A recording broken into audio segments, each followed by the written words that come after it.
Santo Domingo TV, canales 24 y 69 UHF.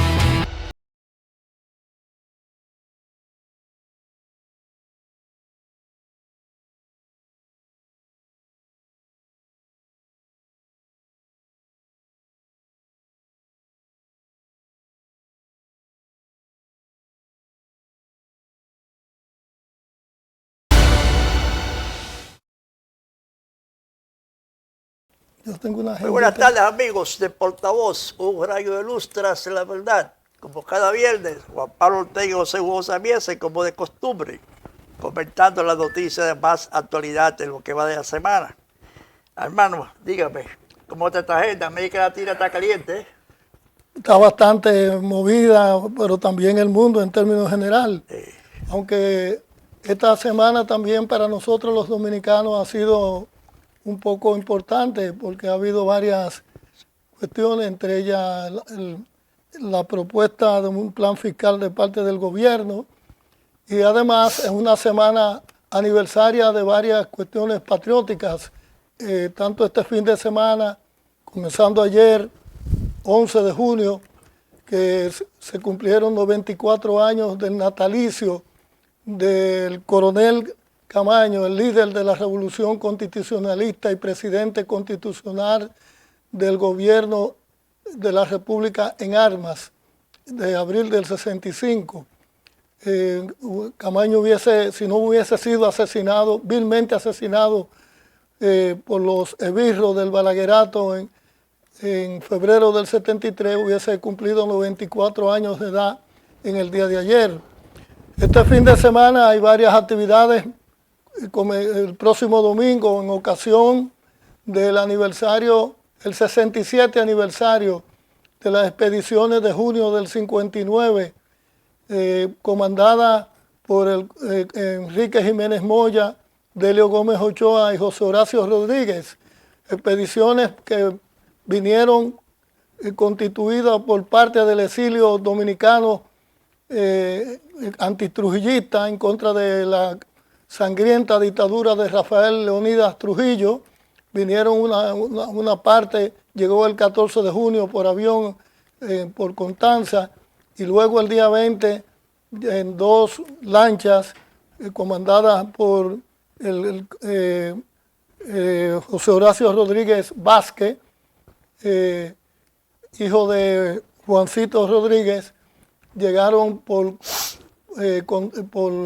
Tero Hondo y Maimón. En esa expedición venían, como dije, parte del exilio dominicano que estaba en el extranjero, principalmente en Estados Unidos, en Venezuela y en Cuba. Y también vinieron voluntarios solidarios extranjeros, cubanos, norteamericanos y de otras nacionalidades latinoamericanas que venían a luchar por la libertad del pueblo dominicano contra esa sangrienta dictadura que duró más de 30 años.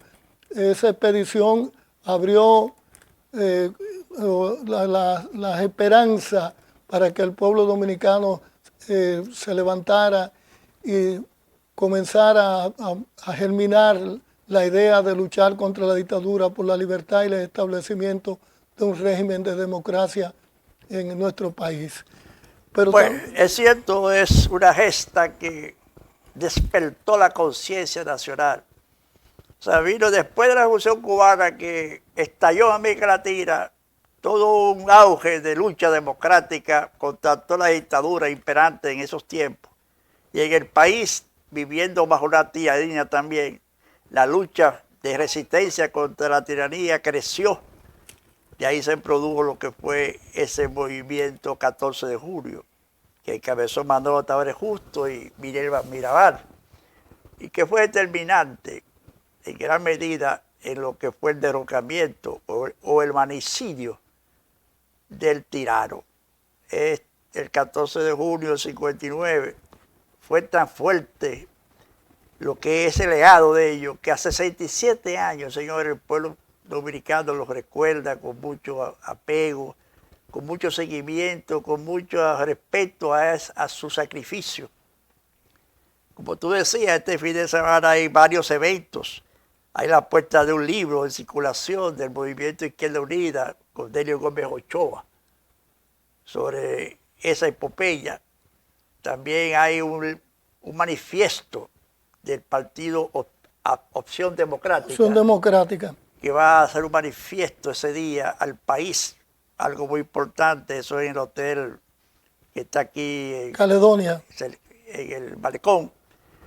Y también están los actos tradicionales que hace la Fundación de Héroes de Constanza, de Manuel Terro Hondo, que comienzan a las 10 de la mañana con ofrendas florales y en la nochecita todo un espectáculo artístico donde se eleva lo que fue realmente esa gesta heroica del pueblo dominicano. Sin gloria eterna a la grasa inmortal. pero también ese día otras organizaciones tienen eventos. Por ejemplo, hay una ofrenda floral en honor a Martí y al Che Guevara en la estatua de José Martí que está en la Universidad Autónoma de Santo Domingo. Eso es a las 9:30 de la mañana por varias organizaciones de la izquierda revolucionaria.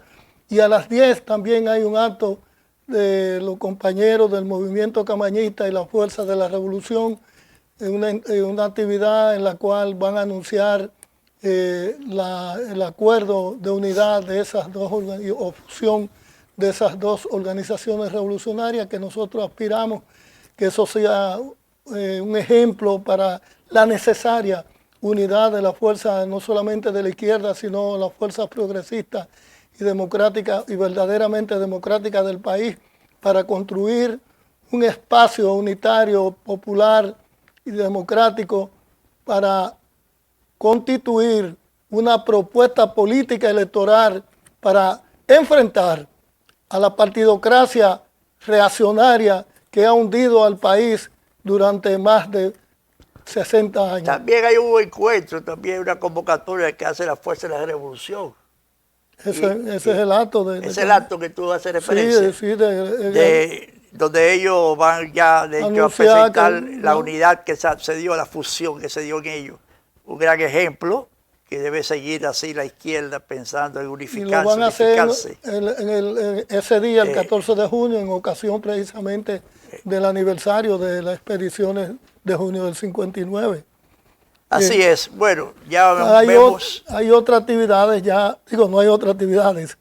El 15 al 16, el lunes y el martes de la próxima semana, sí, se cumplen 61 años de los crueles y criminales ataques de los invasores yanquis contra la zona constitucionalista, de la cual usted fue partícipe. Así es. Siendo muy joven, y que demostró el arrojo, la valentía y el honor de los valientes hombres y mujeres de abril del 65 que enfrentaron gallardamente a los invasores norteamericanos, que estaban mucho más apertrechados que los combatientes constitucionalistas, pero no pudieron avanzar más de 3 cuadras. Así es la valentía, el heroísmo demostrado por los dominicanos en esas fechas que impidieron el asalto a la zona constitucionalista como pretendían los invasores. Lo pararon cuando venían en su avanzada por Santa Bárbara, por la parte aquí del puerto, de la Puerta San Diego. La resistencia de los comandos que estaban dentro de todo ese cordón, atrás del cordón de seguridad que ellos habían trazado, los comandos de San Antón, San Lázaro, el comando Argentina, los comandos de Santa Bárbara, los comandos que custodiaban los bancos, todos de Villa Francesa, todos esos comandos hicieron toda una coordinación operativa para enfrentar al invasor, que ya desde el día 14 en la noche comenzó a dar muestra de su intención de tomar la zona. Y ante esa situación se dio toda una reunión conjunta del alto mando constitucionalista con los comandos de esa parte norte, y ahí se coordinó toda una acción un operativo para impedir el avance de las tropas que sucedió exitosamente para las fuerzas constitucionalistas que pararon la avanzada de las tropas invasoras. Así también gloria eterna a todos esos héroes y mártires que en esa fecha, 14, 15, 16, 17 de julio, pusieron nuestro país en alto, defendiendo la soberanía nacional, que hoy muchos pretenden desconocerla y vendérsela en bandeja de plata al yanqui invasor. Hay otras cuestiones importantes de esta semana y lamentables. Han sido los casos de feminicidio y de muerte, inclusive de una niña recientemente de 12 años en el municipio del Valiente, en la zona este de aquí del Gran Santo Domingo. Algo que ha consternado a todo el mundo. Porque aparte de los feminicidios que han continuado, donde alrededor de 40 mujeres han sido asesinadas por su pareja o expareja, recientemente, esta misma semana, aparte del caso terrible de esa niña de apenas 12 años, degollada, violada y golpeada, supuestamente por dos menores más o menos de su misma edad, lo cual uno duda, y que según sus familiares plantean que hubo personas adultas que participaron en ese lamentable y horrendo hecho contra una niña inocente de apenas 12 años en una piscina de un centro que había de recreo en esa parte, pero que está abandonado. Pero también ocurrió el asesinato de una joven embarazada por parte de su pareja, lo cual incrementando más los crímenes de ese tipo, que ha sido una cuestión terrible en nuestro país. Nosotros prácticamente creo que estamos en el primer lugar de América Latina, no voy a decir del mundo porque no tengo las estadísticas, pero de América Latina yo creo que estamos en primer lugar en feminicidio en lo que va de este año, porque hay alrededor de 40 mujeres que han sido asesinadas, como dije anteriormente, por su pareja o expareja, algo muy lamentable que evidencia la violencia que campea en nuestro país, en nuestra sociedad, porque además de esos casos de feminicidio están la inseguridad ciudadana, los asaltos que se producen en muchas calles, no solamente de aquí, del Gran Santo Domingo y el Distrito Nacional, sino sobre todo en la ciudad de Santiago, que se ha constituido en una de las ciudades más peligrosas del país, algo que no era así en años anteriores. Bueno, y también hay mucha preocupación en muchos comunicadores, periodistas, sobre este proyecto de ley que está en el Congreso, que busca regularizar lo que es la libertad de expresión. Es una ley sobre la libertad de expresión.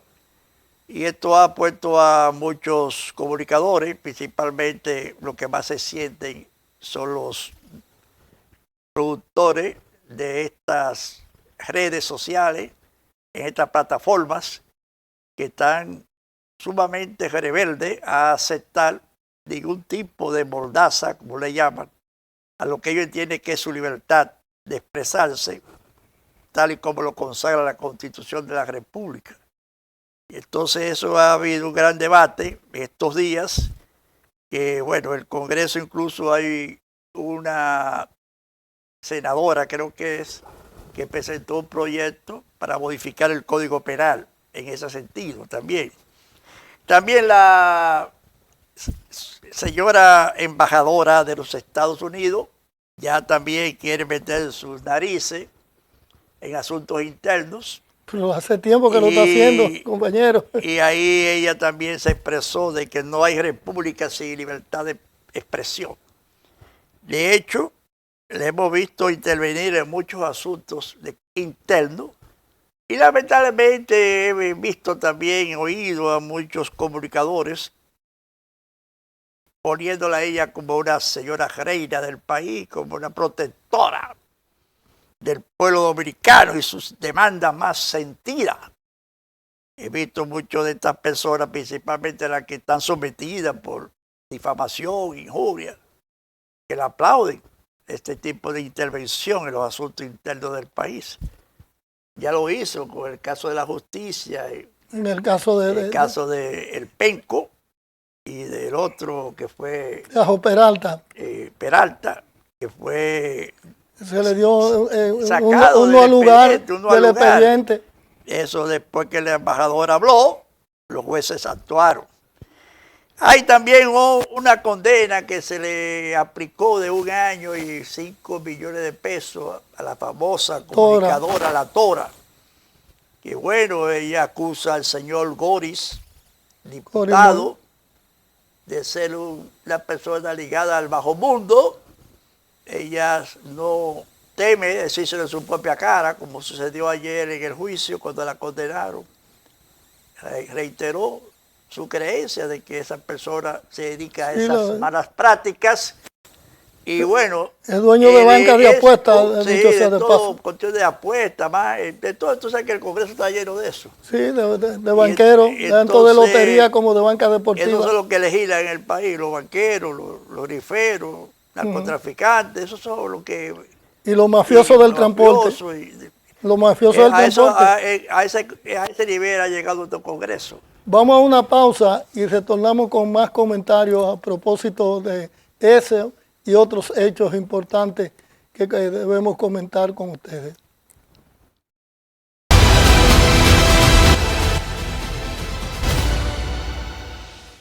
El gobierno del presidente Luis Abinader avanza con determinación hacia el futuro energético con la inauguración de Manzanillo Power Lamp, incorporando 414 megavatios al sistema nacional, fortaleciendo así la estabilidad eléctrica y abriendo nuevas oportunidades de progreso en la región noroeste. Un cambio que se siente, un futuro que ya está aquí, al alcance de cada dominicano. Seaboard, desde 1990, generando a tiempo completo energía limpia.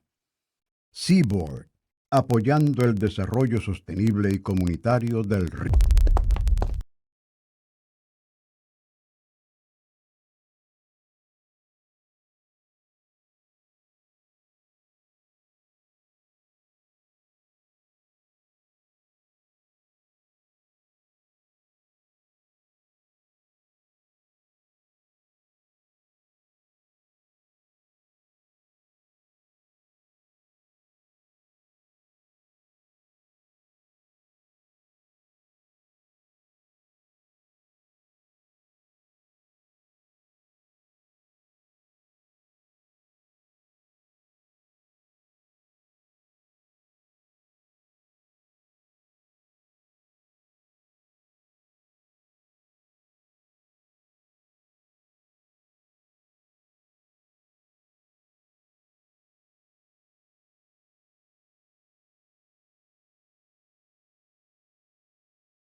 Banreservas, firme aliado del turismo dominicano. El gobierno del presidente Luis Abinader avanza con determinación hacia el futuro energético con la inauguración de Manzanillo Power Lamp, incorporando 414 megavatios al sistema nacional, fortaleciendo así la estabilidad eléctrica y abriendo nuevas oportunidades de progreso en la región noroeste. Un cambio que se siente, un futuro que ya está aquí, al alcance de cada dominicano.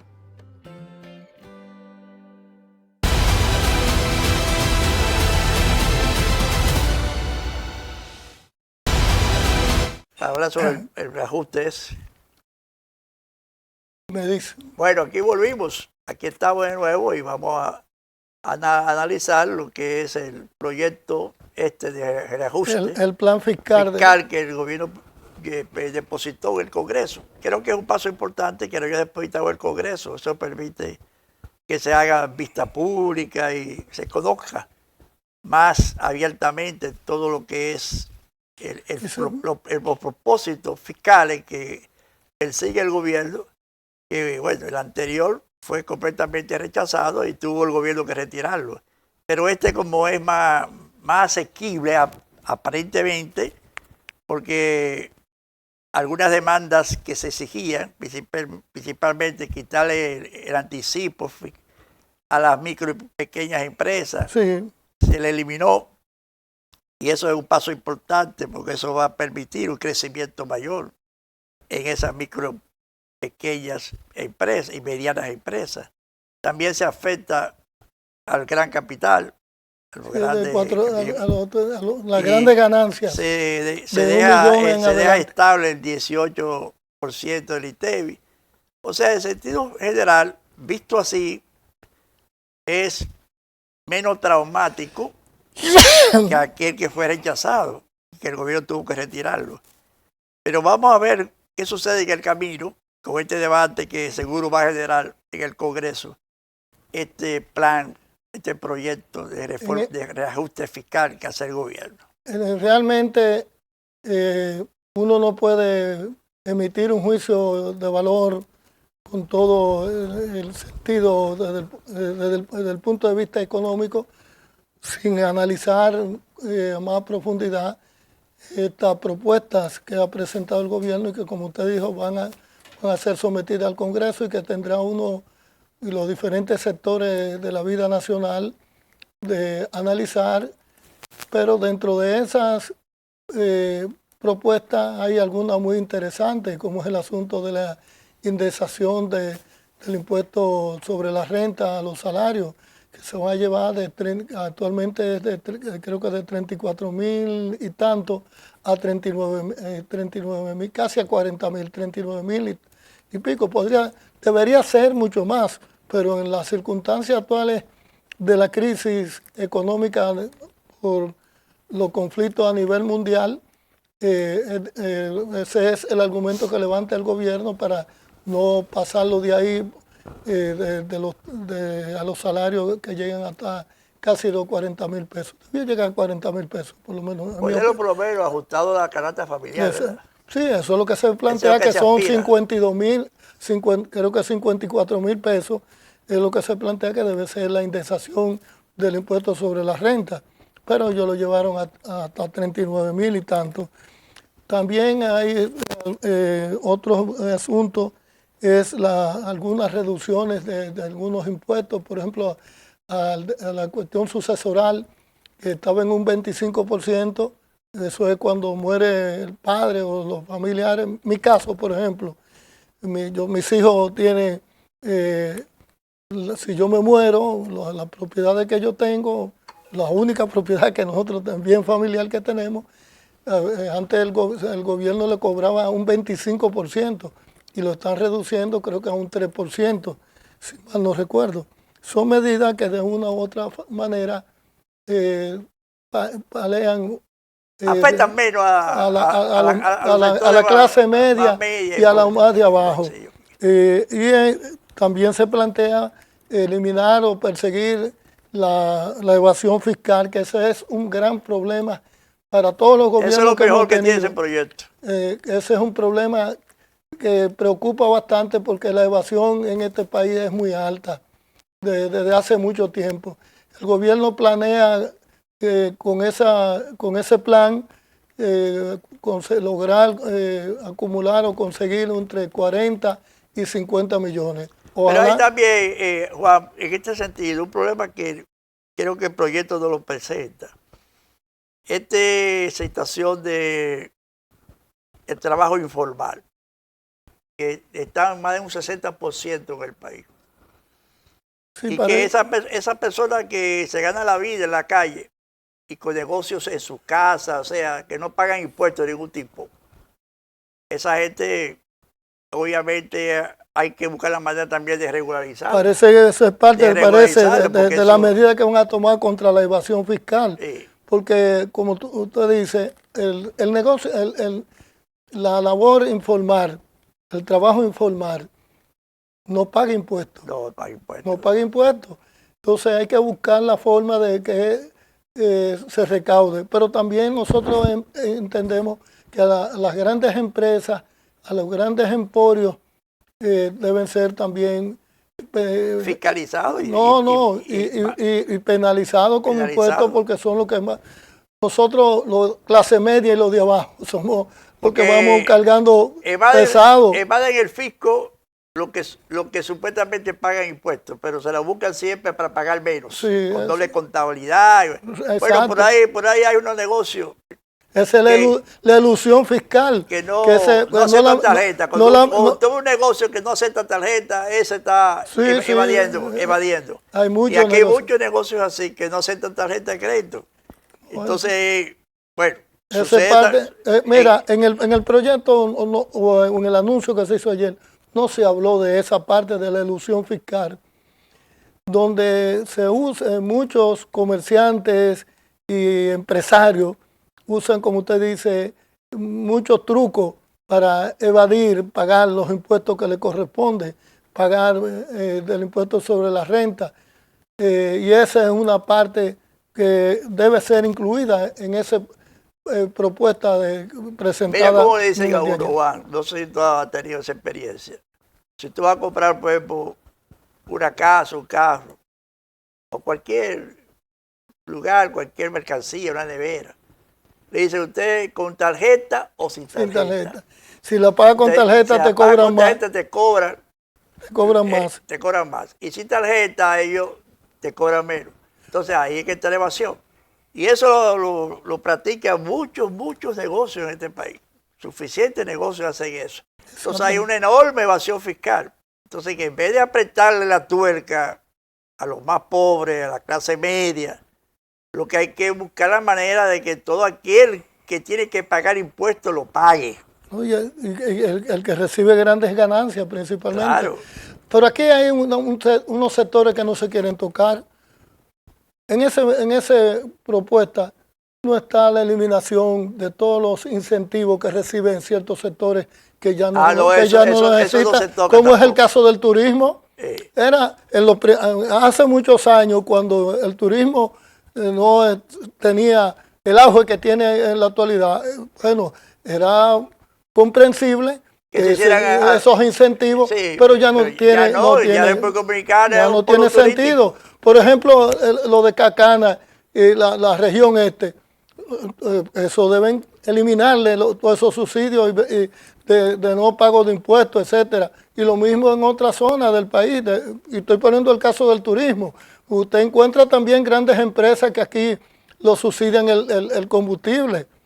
Grandes empresas que no es. Entonces, esas son algunas de las medidas que debe tomar el gobierno que no están en esa propuesta. Y así podríamos hablar de otras que podríamos. Por eso es importante hacer una vista pública donde esa idea o esas sugerencias nuestras, que es muy común, que le hemos oído en muchos sectores, inclusive especialistas de economía, que eso se plantee.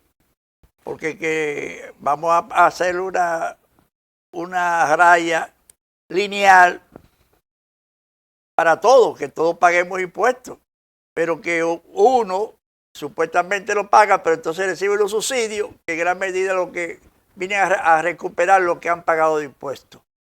Entonces hay una situación aquí en eso muy anormal. Y bueno, como tú decías, cuando no éramos prácticamente un lugar geográficamente desarrollado en turismo, ese incentivo era necesario, pero sí, ya nosotros somos un polo turístico de los principales de América Latina y del mundo. Entonces, señores, vamos ya a buscar la manera de que podamos obtener mayores ingresos, por eso es inversionista. Pero porque a esta gente le dan 15 años. Yo soy español y yo quiero hacer un proyecto turístico y yo tengo 15 años para pagar impuestos. Yo me establezco. Hay casos que lo han llevado hasta 30 años. Entonces así no, tampoco no, porque lo que estamos en ese sentido es de ellos entregando los pedazos de isla que nos quedan a todos esos avivatos, a todos esos inversionistas que, sí, Santo Domingo, es porque encuentran todas estas facilidades, porque además el gobierno, ellos hacen sus edificaciones hoteleras, pero todo el entorno, lo que es avenida, carretera, que este asunto, acueducto, plantas eléctricas, todo eso es el gobierno que tiene que hacerse. El Estado. Entonces no, así no. No, entonces hasta no podemos llegar así. Y bueno, ojalá que estas propuestas, estas inquietudes, sean debatidas con profundidad para que ese plan fiscal que el gobierno ha presentado, de ajuste fiscal, sea realmente más sustancioso, más beneficioso para nuestra propia economía. Mira, para no salirnos del plano económico, yo quiero comentar algo interesante. Ustedes han visto en los últimos meses y pocas semanas atrás todos los préstamos que ha estado tomando este gobierno. El último fue de unos 600.000 millones, supuestamente, precisamente 600 millones. Para esa zona del este, una serie de proyectos que tiene el gobierno, creo que de electricidad, de mejora de una serie de cuestiones. Pero miren este dato que nosotros conseguimos. A través de uno de los medios de comunicación se hizo ese comentario. Entre 2020 y 2026, la deuda pública pasó de 57.2 millones a 82 en 2020 a 82 millones en lo que va de 2026. 82.000 millones. 82.000 millones. Sí, gracias por 82.000 millones en 2026. Eso es para un promedio o un incremento de alrededor de 25.000 millones del 2020 al 2026. O sea, que nosotros no hemos estado endeudando a un ritmo increíble. Por eso la parte de la oposición te achaca a este gobierno y muchos sectores sociales del país.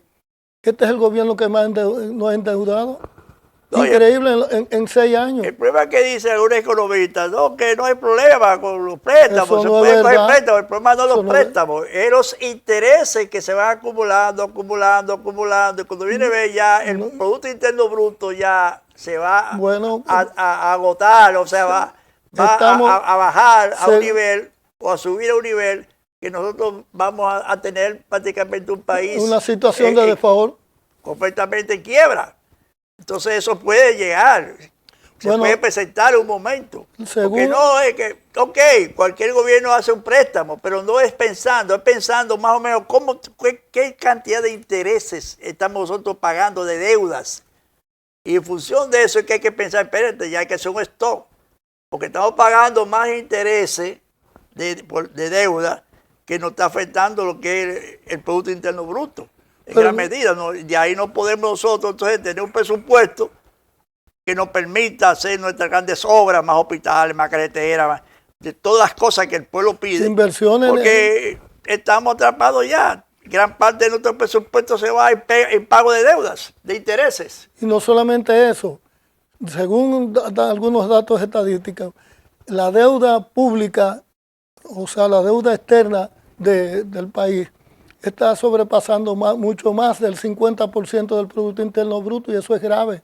Eso es grave. Como usted dice, podemos llegar a una situación de quiebra total, de convertirnos en impagable.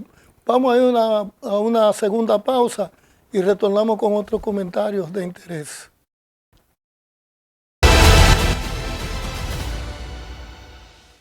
El gobierno del presidente Luis Abinader avanza con determinación hacia el futuro energético con la inauguración de Manzanillo Power Lamp, incorporando 414 megavatios al sistema nacional, fortaleciendo así la estabilidad eléctrica y abriendo nuevas oportunidades de progreso en la región noroeste.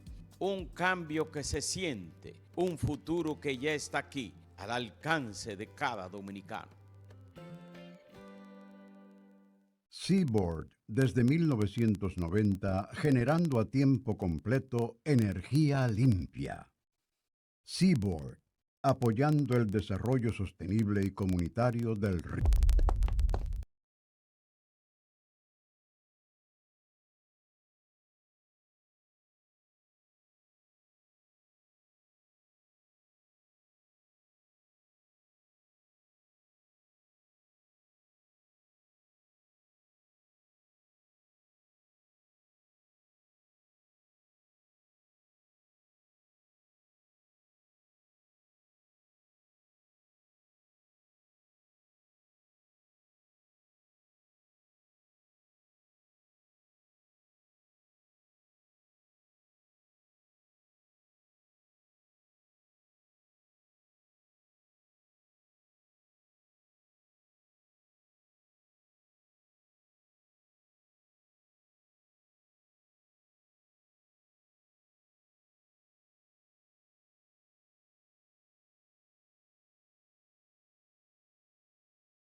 Banreservas, firme aliado del turismo dominicano.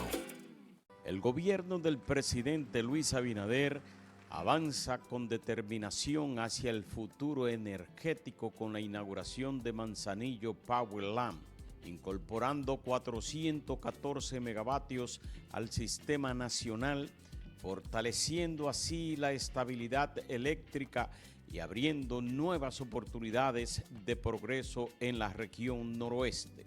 Un cambio que se siente, un futuro que ya está aquí, al alcance de cada dominicano.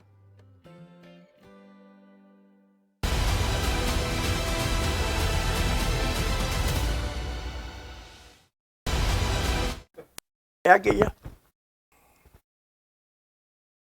Bueno, y tenemos también en América Latina la situación de Bolivia y de Perú. En Perú hubo unas elecciones el domingo y bastante reñidas, pero en la encuesta, ¿cómo se llama? De la boca de urna. a boca de urna, salió ganador el candidato del Junto Perú, que es el movimiento anti-fujimorista, que enfrenta a la hija de Fujimori. Y eso ya proyectaba claramente una visión estratégica de que la victoria era de Junto Perú, ese gran movimiento que se formó para esa candidatura. Pero de repente surge entonces que la famosa Koki, que llamaba Fujimori, la hija de Fujimori, de repente se acerca, se iba acercando, empate técnico, y ayer creo que fue que el Consejo Electoral que organiza las elecciones en Perú decidió declarar a la Fujimori ganadora del proceso sin haber todavía cerrado todo el cómputo, el conteo de todas las mesas electorales. Y eso ha traído una reacción, ya te sabes, de falta una expresión popular explosiva. Todavía la violencia no se ha desarrollado, pero hay prácticamente una situación que ese país puede caer en una guerra civil. Porque los anti-fujimoristas no aceptan la victoria de esa señora que ha dicho que va a ser un gobierno tal como lo hizo su papá. Y su papá fue un dictador, un criminal. Y hay una gran corriente que no quiere volver a ese pasado. Y ella representa ese pasado. Entonces ahí se ha armado todo un choque de frente de trenes, donde el pueblo dice que no va a permitir que le quiten su victoria. O sea, que desconozca la voluntad popular. Los que apoyan al candidato de Junto Perú están prácticamente en este momento en las calles frente al Consejo Electoral, bloqueando carreteras, los mineros, los indígenas, que fueron los que expresaron su voluntad popular por esa candidatura del candidato de Junto Perú, ha creado una situación de una posible guerra civil, se puede dar en Perú. Una crisis preelectoral. Una crisis preelectoral que puede llevar a eso. Hay quienes están planteando ya que esas elecciones deben ser ya declaradas inciertas y convocar otras elecciones donde haya más garantía de que quienes administren ese proceso no sean realmente personas que se presten a todas esas maniobras fraudulentas que ha habido, porque ya se han presentado, hay denuncias de fraude. Se han presentado un paquete de denuncias bien localizada de dónde fue que se sacaron los votos para favorecer a la Fujimori. Y eso ha traído, como digo, una situación que está este país en un estado prácticamente de incertidumbre, que no se sabe qué puede suceder ahí. Situación semejante se está dando también en lo que es Bolivia, donde también ahí se ha presentado una situación bastante difícil. El pueblo pide la renuncia del presidente entreguista, que es parte del proyecto neoliberal que lo une a Trump con Netanyahu y a la ultraderecha, de irse apoderando de muchos países de América Latina para robarse el litio, en el caso de Bolivia el litio, que es importantísimo, un metal importantísimo. De hecho, ya sabemos lo que pasa en Argentina también, que está gobernada por un loco. Y neoliberal. Que lo último que ha hecho ese loco es que le ha entregado más de 100.000 hectáreas de la Patagonia a los sionistas para que se establezcan aquí. O sea, lo que hizo Trujillo con los israelitas, con los judíos no, con los sionistas. Cuando los refugiados que no encontraban un lugar que los recibiera, y Trujillo los recibió y lo instaló allá en Sosúa. Eso es lo haciendo Milei, en este sentido, que le ha dado parte de la Patagonia a los sionistas para que muchos de esos capitales que están huyendo de Israel, porque la situación de Israel también ya es desastrosa. Los iraníes se han ocupado de demostrar que su objetivo de destruir a Israel lo están aplicando, están actuando en esa dirección. Y bueno, ya Israel está en una situación que ya no puede enfrentar. Y de aislamiento de parte de algunos de sus aliados. Por completo. Entonces es una situación que en América Latina es bastante difícil, bastante compleja. Estamos también frente a las elecciones de Colombia, que es otro episodio donde se va a demostrar quién realmente tiene más concepto de patria. Si los que quieren entregar el país, Colombia, a los Estados Unidos, más de lo que se lo han entregado, porque en Colombia hay como 14 bases norteamericanas. Y los que se resisten a una Colombia dependiente por completo de Estados Unidos y buscan su propia independencia, que es el grupo que encabeza Iván Cepeda, que es el candidato que promueve el presidente Petro. El pacto histórico, o sea, el pacto histórico que es la fuerza democrática y progresista. Es una situación en América Latina de un choque de trenes entre las ideas progresistas y las ideas cavernarias que promueven la administración de Trump. O sea, no ha sido fácil para Trump tratar de destruir, de vencer esa fuerza popular progresista que busca respeto a su independencia, que lucha por su desarrollo, su autonomía. Y bueno, y está también el caso cubano, que en estos días fue el ministro de Guerra a Guantánamo, de Estados Unidos, reunió a los soldados que están ahí y le dijo, estamos esperando la orden de Trump para entrar a esto. Así que estén listos, que eso viene. Tipo con un paquete de tatuajes, en pantalones cortos.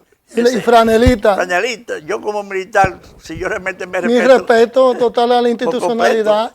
Entonces, estamos en una situación en vilo, porque estamos en un momento que tú no sabes realmente cuál va a ser la decisión de este monstruo que dirige Estados Unidos, porque ante el temor de que va a perder las elecciones de noviembre, está buscando hacer algo que le produzca gran impacto, que pueda realmente hacerlo crecer en su popularidad, que está bajando y bajando, más en 30 y pico, que está la popularidad de él ahora mismo.